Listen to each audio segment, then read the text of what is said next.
So good morning and welcome to this course on Introduction to Operations Management. Here we're going to talk about the topic from Unit 1, which is the introduction, and this is the topic which we're going to discuss today. So let us discuss in detail. So operations management, this is what we're going to see today. And so this is the context today we're going to discuss. What is operations management, the evolution and operations as a transformation process. What are the difference between goods and services? What is the scope of it, the objectives of it? What are the functions of an operations manager? Operations versus other business functions and types of operation systems, importance of operations management and productivity in operations, modern trends in operations management, role of technology in operations summary. So these are the topics which we're going to quickly discuss today in this particular presentation. Now, what is operations management? And operations management is actually designing as well as successfully operating and improvement of the systems. Now, the key word is systems. Designing a system, operating that particular system, and improvement of the particular system. And what does the system actually do? The system actually is the one which creates the organization's products and services, and ultimately which deliver the value for the customers. So if you talk about in very simple terms, if you want to understand about operations management, it is actually turning inputs into valuable outputs, which is much more efficiently and effectively. So that is actually the scope of operations management. And how the evolution of operations management, which we also discussed very briefly in the last discussions.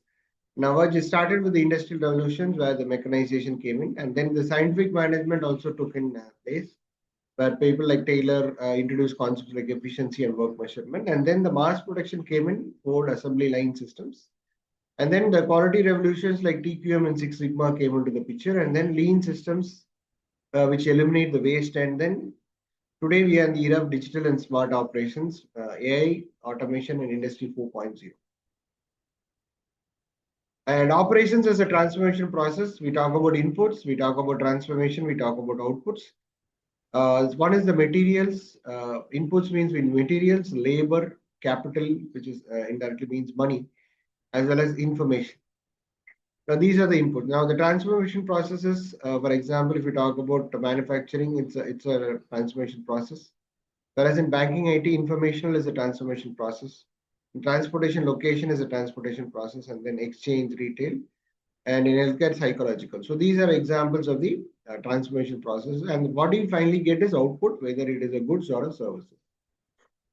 And also, it is also imperative to understand what is the difference between goods and services at this point of time. Goods, in terms of tangibility, goods are tangible and services can be intangible because services cannot be touched and felt. It can be only experienced.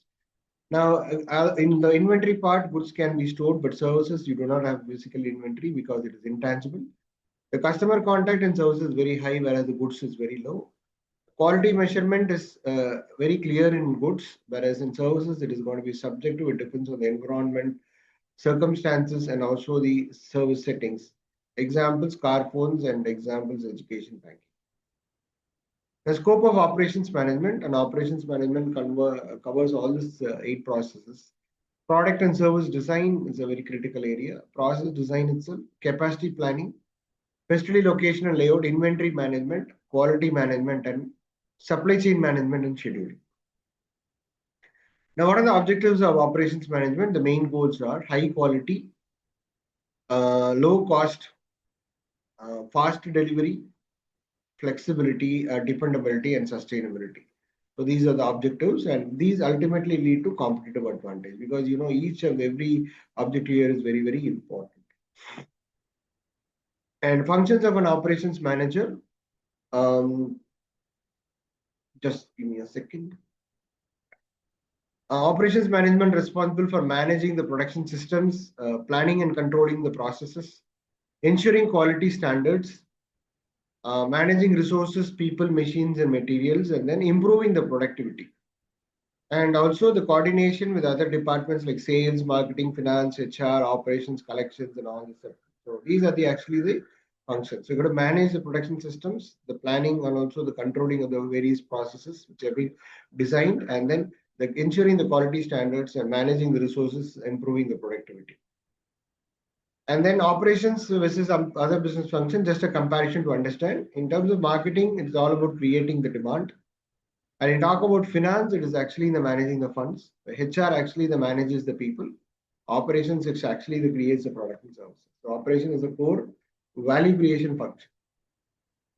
And types of operation systems, we have this 5 types. Project, based on a project. Suppose we have a very important road project. So that is actually a project based. And then we have a customized. There is a lot of high-end cars where the customers require a lot of customization.